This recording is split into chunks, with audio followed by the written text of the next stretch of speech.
Okay, so tonight I'm going to be setting up my trout pole. I've got it hooked up with a Carolina rig. It's basically made for the power bait. It's got a weight and a bead and the swivel there, and then a leader and the tiny little treble hook for stalker trout. So I'm just going to cut that off, and we're going to put a spinner on there. So let's go ahead and do that right now. We're just going to go ahead and cut all this off. We'll just cut off right here. There we go. Cut it off. Get it off of there. The weight, the bead, we can save that for later. We're going to use it later. Got our little swivel and our treble over there. And we got a bunch of kind of gnarly looking line there, so we're going to cut that off. Just kind of clean it up a little bit. And I'm going to go ahead and put on one of these swivels, if I can find a good size here. That one's not bad. I just want to find a trout size swivel. I have some other ones. These are, some of them are smaller, but this one is actually not too bad. I'm just going to use it. We're just going to go ahead and just cut off the excess line on it, because I didn't cut it off before when I used it. So I'll just go ahead and cut that off now. Kind of clean it up a little bit. And then, where'd my line go? Okay, let me just grab my line here if I can. Okay, here's my line. I'm just going to go ahead and tie that on the swivel. I could just tie it directly to the spinner, but I want to probably change spinners.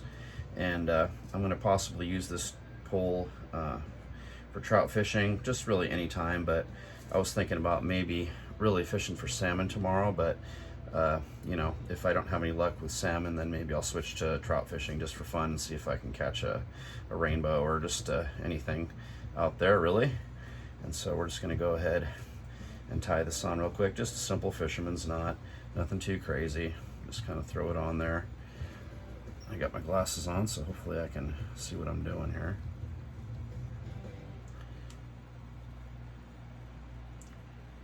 Here, I really need to turn on my light. Here, let me turn on my light. I meant to do that before. That would be smart. Go ahead and turn on my light.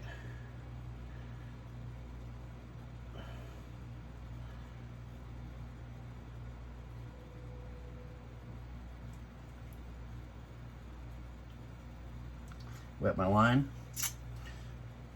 Pull it tight. There you go. Good. Okay, so now go ahead and just,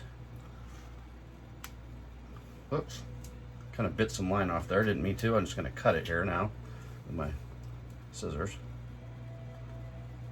There we go. I'm at home, so I don't really care if the line kind of comes off of there. If I was on the river, I would be a little more careful with it. Okay, and actually, boy, this swivel looks a little bit dicey here. I have to put it back together here. Okay, well, okay, let's see here. Huh. Okay, well, that swivel's no good. All right. Okay, so that swivel actually was broken. I didn't even know it. I was going to use a broken swivel, so I'm not going to do that. I'm just going to put on kind of a micro swivel here, a little smaller one, and it's actually better for trout fishing. It's kind of a micro swivel, so yeah, it's kind of better. So we're going to go ahead and throw that on there. Actually, I kind of like to go this way with it, so I'm going to switch it around because I'm right-handed, and I don't know, this is just kind of more logical for me, so I'm going to go the other way with it. And I have my glasses and my light, so hopefully I can do this correctly. Let's see if I can aim it down. There we go. Okay. So now we'll just go ahead and tie that on there. Just a simple fisherman's knot.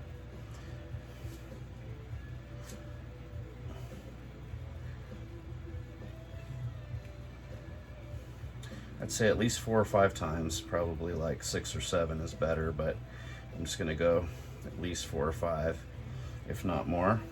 And then throw it through there.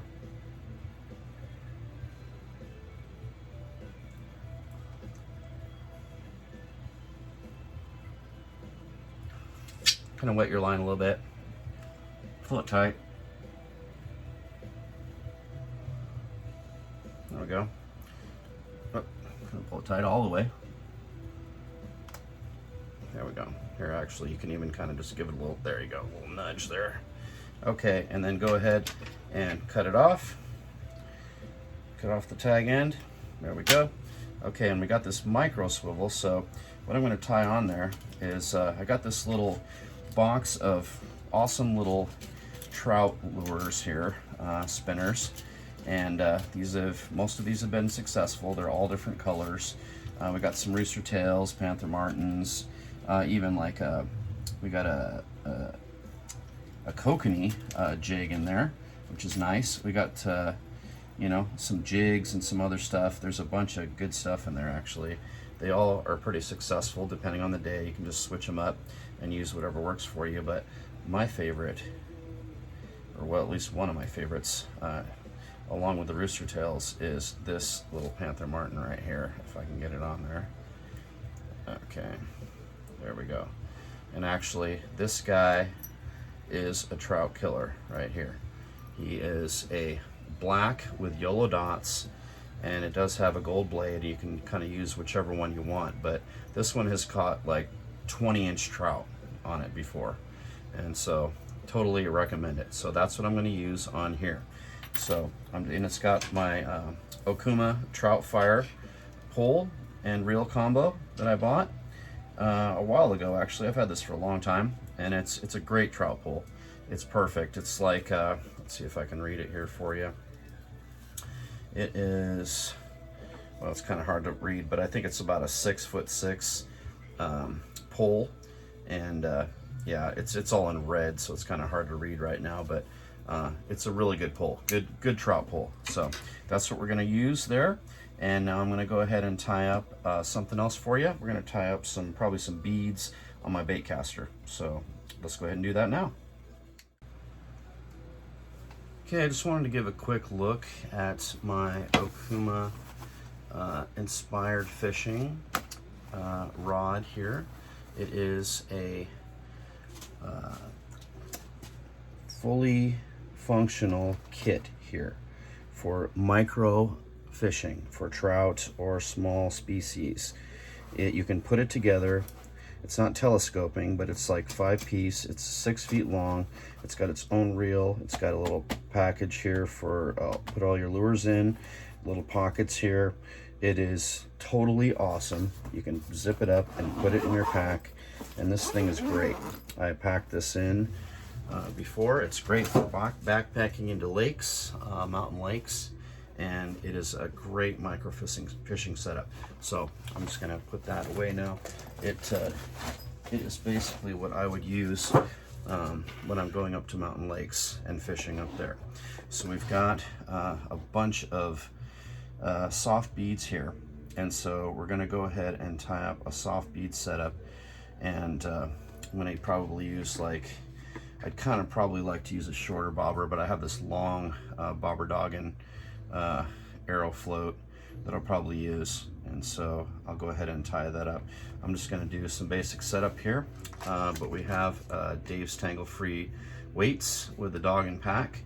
I usually like to use about 1/3 ounce or so. It depends. 1/3 ounce with maybe like a 10 or you know, depends on the size of the soft bead, but you know, if you're fishing for steelhead or salmon, but I'll just figure that out when I decide to put it on. But you can basically, the cool thing with these soft beads is if you use a little bead here, and I'll show you what I mean when we tie it up, but you use a little tiny little 5mm bead and you put it on your line with your hook, and then you can slide one of these soft beads on there, and it'll just kind of anchor it on there. So we're going to go ahead and do that now. So let's just do some basic setup, and I'll go ahead and start tying it up. So we're going to tie up a bead setup here, a soft bead setup. I've got my Okuma cold water reel here, low profile, beautiful reel. It's a line counter reel, so it's actually used for trolling in boats mostly, but I just don't have another bait caster reel. I mean, well, I have another cheap one, but I don't really use it much. I want to get a better one, kind of another low profile, you know, one that you see everybody using on YouTube and stuff. So I'm going to get one of those, but for right now I just have this, and I'm not super great at bait casting, so I'm just kind of practicing with it.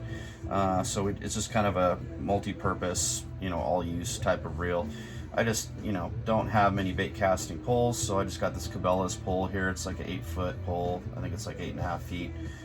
So, you know, it's just your basic bait caster. So I'm going to use this to tie up my bead setup. It's got some addicted 40-pound braid on there, some real nice braided line. I'm just going to go ahead and start putting everything on there right now. I'm going to go ahead and put my bobber stop on first. So you can use pretty much any bobber stop you want. I'm just going to use one of these typical thread type of bobber stops. The other kind I have here too, the wire has the wire and the little you know, plastic on there, kind of a T bobber stop, but I'm not going to use that. I'm just going to use this. You just slide it off of there, just kind of cinch it down, keep it on there. I can tie off cut off the tag ends later. I'm just going to put that on, and then I put my bobber on, and I've got a bobber doggin set up here, and so I'm going to go ahead and put that on there. And actually what I want to do really is put this corky on there first, because it's just kind of an indicator at the top of the bobber just to make sure that it's floating correctly.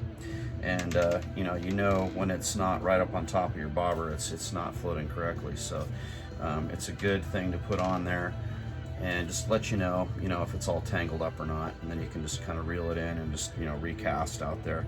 So this is okay. I might have to turn the music down a little bit, sorry, kind of rocking out here, so let me just kind of bring that down a little bit. So let's just go ahead and thread that through, and let's see, there we go.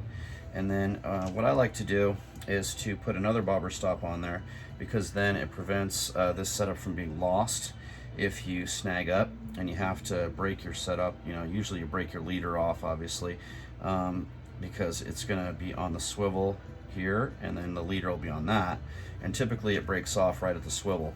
So if I put on another bobber stop, then I'm probably not going to lose my setup, and I do recommend this. It might save you some money in the long run. You're just going to go ahead and tie that on there, and then you're going to put on the swivel here, and basically I'm going to go ahead and do a Palomar knot. I should have enough line here to do that. So we're going to put on a Palomar knot, which is a great knot, braid onto your swivel. So you're just going to slide that through, go ahead and make a loop. Let's see, I might actually need more line here just to be safe. Yeah, I can't really have too much, I guess. There you go. Okay, so now go ahead and just make a loop of that,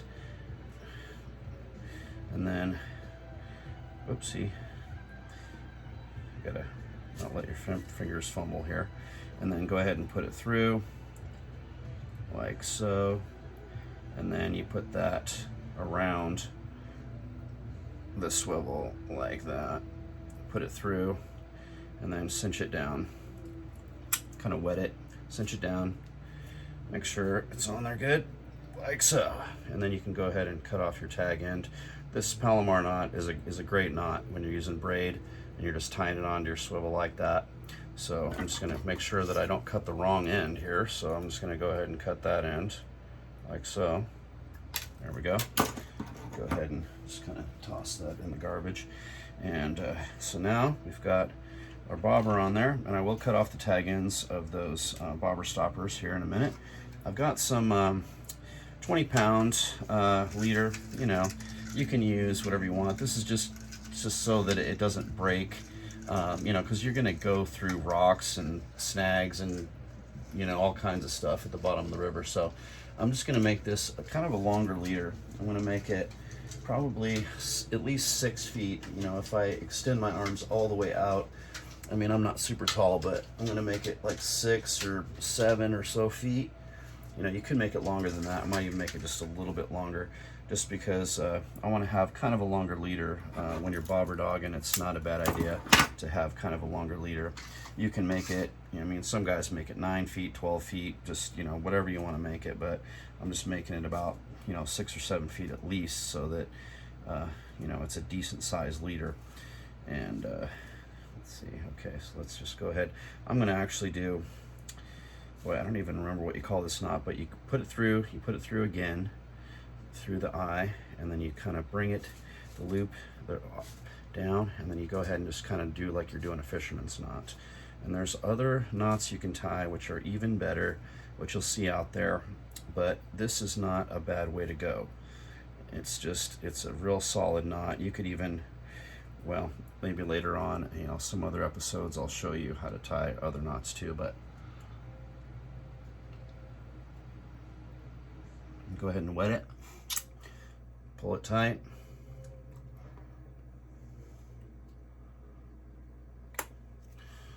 Okay, well, that one's not really wanting to go. See, and then you got to be careful because I kind of frayed my line there.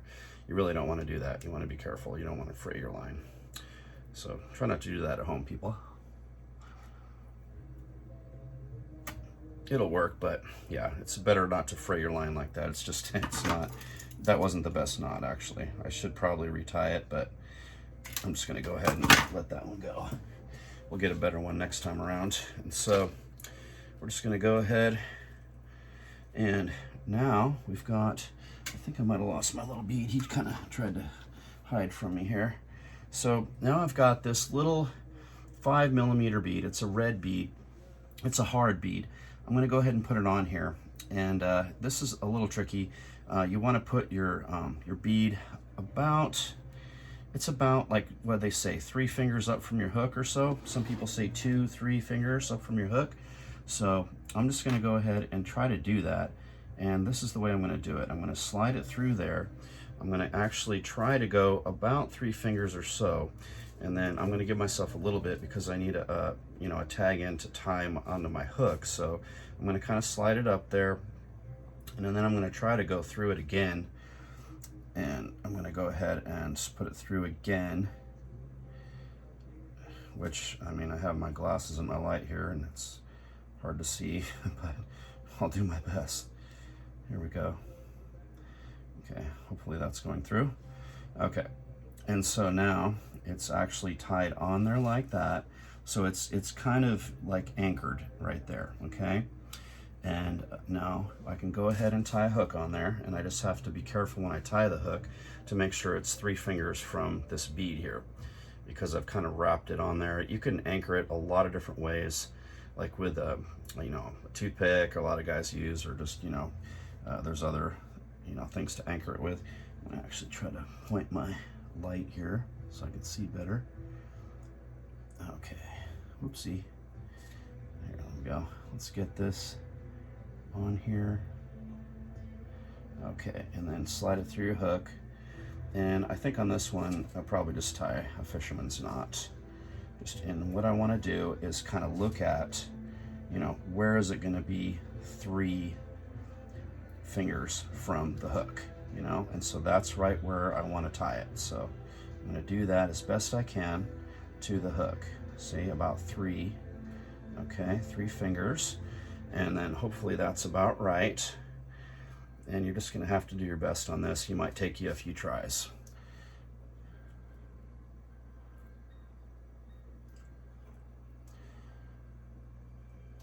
Okay, so just a fisherman's knot is what I'm tying here. Just your basic fisherman's knot. And go ahead and thread it through.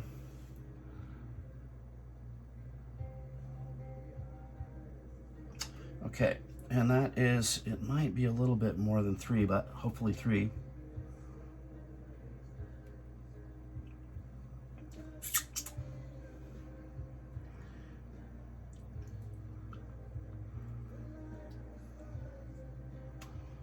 Okay, so that's not the best knot, but I need to work on tying my knots, obviously, but oh, there it goes. See, it was kind of caught on there. There we go. Okay, so let me go ahead and just cut this off. Okay, so long as it stays on there. Okay, just kind of cinch it down just to make sure. It's about 3, it might be a little more than 3, so it's not perfect. I might be able to move it down. Yeah, you can slide it down a little bit like that. See, it will slide around. You just kind of got to get it to where it's 3.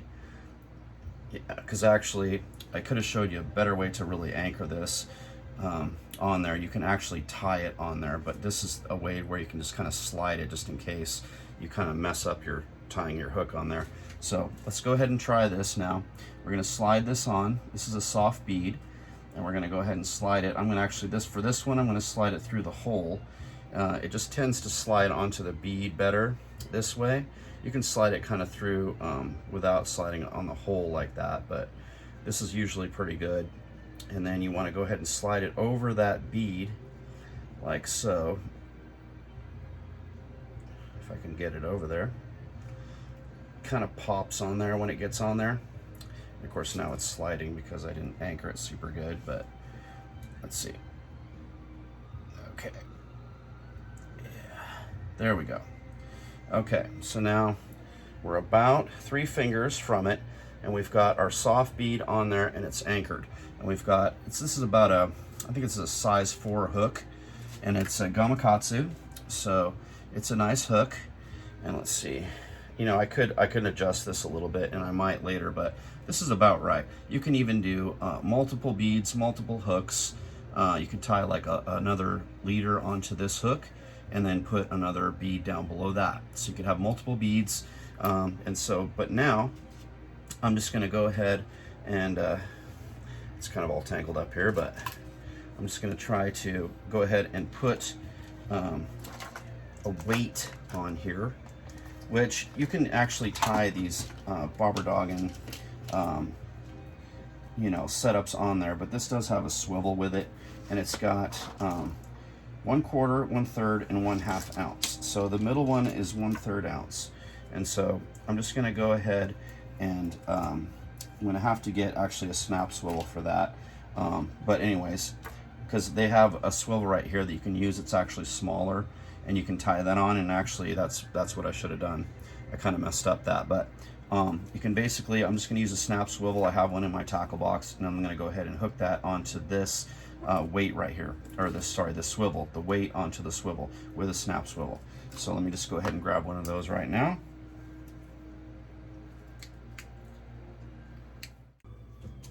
Okay, so I've got a dual lock snap swivel on here now, and I'm just going to go ahead and snap this part onto my my barrel swivel. And so now I'm just going to go ahead and put this weight on there, and I'm just going to go ahead and put that onto the dual lock swivel here, and just kind of put it on there like that. There you go. So now it's on there. Okay, and so now you got a weight hanging off of there. You got your hook and your soft bead at the bottom, and you could put on, you know, another soft bead and stuff if you want, but I'm just going to go ahead and just cut off the tag ends of my bobber stoppers here. And you want to give yourself a little bit just so you can kind of cinch it down, and just so it doesn't kind of fall off.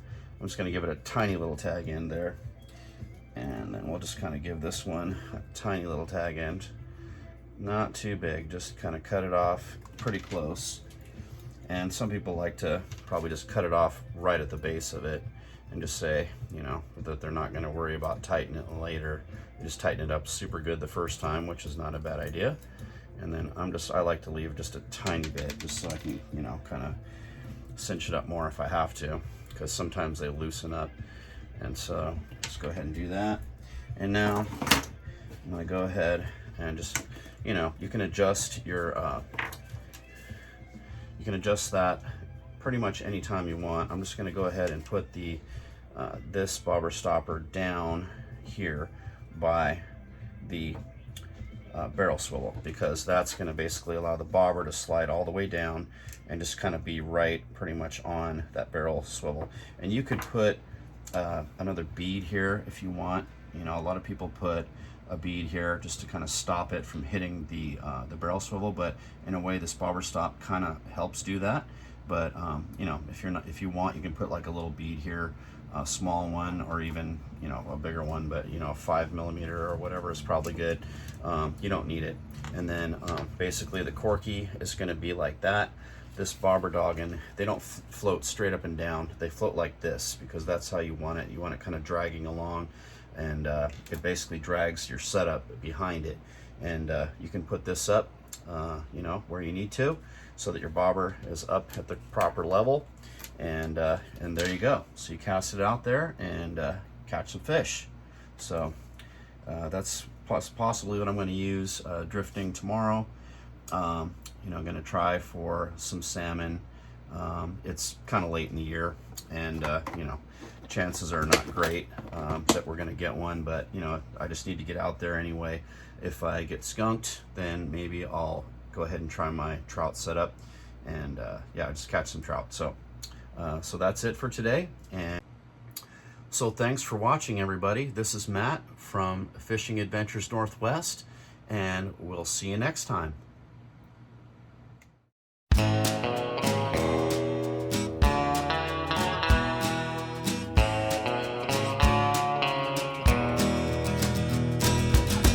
Yeah.